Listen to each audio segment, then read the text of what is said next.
Good morning, welcome to వార్తలు వాస్తవాలు. నా పేరు రాజేష్. పత్రికల్లో వచ్చిన ప్రధాన వార్తలను చూద్దాం. ముందుగా నమస్తే తెలంగాణ. ఇక్కడ ఏమార్చి ఢిల్లీలో రాసిచ్చి మినిట్స్ సాక్షిగా దొరికిపోయిన రేవంత్ ప్రభుత్వం. కృష్ణా ప్రాజెక్టుల అప్పగింతకు పరోక్ష అంగీకారం. విద్యుత్ ప్రాజెక్టులపై మాత్రమే అభ్యంతరమన్న రాష్ట్రం. కేఆర్ఎంబీ సమావేశం మినిట్స్తో మరోసారి తేట తెల్లం అనే వార్త చూస్తున్నాం. దూద్ కా దూద్, పానీ కా పానీ. రాష్ట్ర ప్రభుత్వం ఎన్ని డొల్ల వాదనలు చేసినా, ఎంతగా సమర్థించుకున్నా నిజం మరోసారి తేట తెల్లమైంది. కృష్ణా ప్రాజెక్టుల్ని కేంద్రానికి అప్పగించేందుకు రేవంత్ సర్కార్ ఓకే చెప్పిందని మరోసారి స్పష్టమైంది. ప్రాజెక్టులు అప్పగించలేదంటూ బయట ఎన్ని బీరాలు పలికినా కృష్ణా నీటి యాజమాన్య బోర్డు ముందు మాత్రం అప్పగింతకు సమ్మతించిందన్నది వాస్తవం. గురువారం జరిగిన సమావేశానికి సంబంధించిన మీటింగ్ మినిట్స్ను కేఆర్ఎంబీ తాజాగా విడుదల చేయడంతో రేవంత్ సర్కార్ అడ్డంగా దొరికిపోయినటువంటి వార్త మనం చూస్తున్నాం.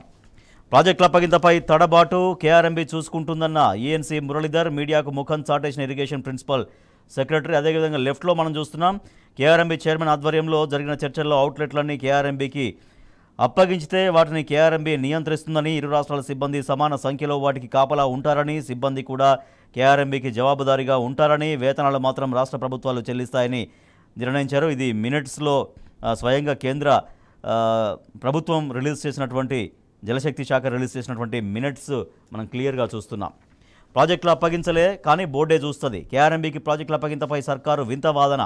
అప్పగించినట్టుగా మరోసారి చెప్పకనే చెప్పిన ప్రభుత్వం 10 అవుట్లెట్లపై 2 రాష్ట్రాల విధులు, బోర్డు అజమాయిషీలోని ప్రాజెక్టులు, నీటి విడుదలపై 3 మెన్ కమిటీదే నిర్ణయం. 66:34 నిష్పత్తిలోనే జలాల వినియోగం. 15 మంది బలైనా స్పందించరా? ప్రజాభవన్ ముందే ఆటో తగలబెట్టుకున్నా కనికరించరా? ఉపాధి కోల్పోయిన ఆటో డ్రైవర్లకు నెల 10,000 ఇవ్వాలి. మృతుల కుటుంబాలకు 10 లక్షల చొప్పున ఎక్స్గ్రేషియా ప్రకటించాలి. సీఎంకు బీఆర్ఎస్ వర్కింగ్ ప్రెసిడెంట్ కేటీఆర్ బహిరంగ లేఖ. బీజేపీలో కేంద్రంలో బీజేపీని ఆపే సత్తా ఆ ముగ్గురికే. కేసీఆర్, మమతా, కేజ్రీవాల్కే సాధ్యమంటూ బీఆర్ఎస్ వర్కింగ్ ప్రెసిడెంట్ కేటీఆర్ స్పష్టం చేశారు. కాంగ్రెస్లో అధికార అహంకారం, ఆదాని ప్రధాని ఒక్కటేనని నేడు వారితోనే రేవంత్ దోస్తీ. నాడు ప్రచారంలో అబద్ధం, నేడు పాలనలో అసహనం ఉంది అంటూ హరీష్ రావు వ్యాఖ్యానించారు. నెల పింఛన్ కోసం నిరసించన్. రోడ్డెక్కిన ఆసరా పింఛన్దారులు. రహదారిపై గంటపాటు ట్రాఫిక్ జామ్. నారాయణపేట జిల్లా జాజాపూర్లో పంచాయతీ కార్యాలయం ఎదుట రోడ్డుపై బైఠాయించిన పింఛన్దారులు. 130 కోట్ల రాష్ట్ర భవిష్యత్తా? ఏది ముఖ్యమో ప్రభుత్వం తెలుసుకోవాలి. రాడార్ కేంద్రంతో పర్యావరణానికి ముప్పు. పెను ప్రమాదంలో తెలంగాణ జీవ వైవిధ్యం. గంగాకు ఒక న్యాయం, మూసీకి మరొకట. పునరుజ్జీవం అంటే నదిని ఆశాంతం కాపాడాలి. దామగుండంపై శ్వేతపత్రం విడుదల చేయాలి.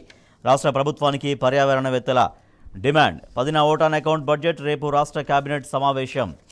రైల్వే ఉద్యోగాలన్నీ ఉత్తరాది వారికే. రాత పరీక్షలన్నీ హిందీ, ఇంగ్లీష్లోనే.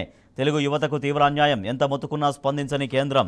రైల్వేకు అరకొర నిధులే. దక్షిణ మధ్య రైల్వేకి విధిల్చింది 14,232 కోట్లే. తెలంగాణకు అందులో 5,071 కోట్లతో మాత్రమే సరిపెట్టింది కేంద్రం.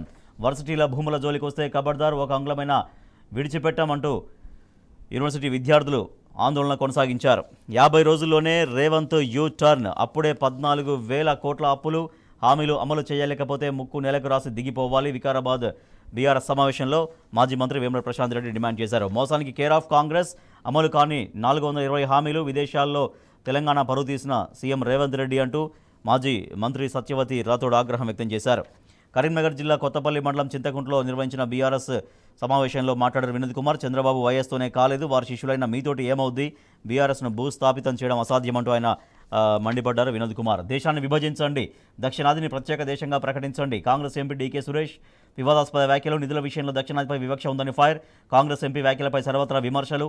ఎథిక్స్ కమిటీ విచారణకు బీజేపీ డిమాండ్. సురేష్ వ్యాఖ్యలను సహించబోమన్న ఖర్గే. 40% కమిషన్ రాజును మించిపోయాం. కాంగ్రెస్ హయాంలో అవినీతి కట్టలు తెంచుకుంది. నేను ఇలా మాట్లాడితే చెడ్డవాడిగా నాపై ముద్ర వేశారు. అయినా సరే నేను చెబుతున్నది ముమ్మాడికి నిజం. సొంత పార్టీపై కర్ణాటక కాంగ్రెస్ నేత మాజీ మంత్రి శివరాము సంచలన ఆరోపణలు. కాంగ్రెస్ పనైపోయింది, దేశవ్యాప్తంగా కనీసం 40 ఎంపీ సీట్లు కూడా రావు అంటూ మమతా బెనర్జీ వ్యాఖ్యానించారు. బీజేపీ ఓట్ల రిగ్గింగ్, ఈవీఎంల ట్యాంపరింగ్. చండీగఢ్ మేయర్ ఎన్నికలతో మరోసారి రుజువైంది. కమలం పార్టీ అక్రమాలని ఐక్యంగా ఎదుర్కోవాలి. ఢిల్లీ ముఖ్యమంత్రి కేజ్రీవాల్ పిలుపు. Telangana today. Voice of TS should resonate in parliament అంటూ కేటీఆర్ చేసినటువంటి స్టేట్మెంట్స్ వార్త కూడా చూస్తున్నాం. Champai takes oath. MLAs in Hyderabad. Jharkhand assembly floor test on February 5th. Save auto drivers. KTR to CM. Priyanka will launch 500 rupees LPG scheme soon, says CM. TV పత్రికల్లో వచ్చిన ప్రధాన వార్తలు, వీటికి సంబంధించి వార్తలు వాస్తవాలు.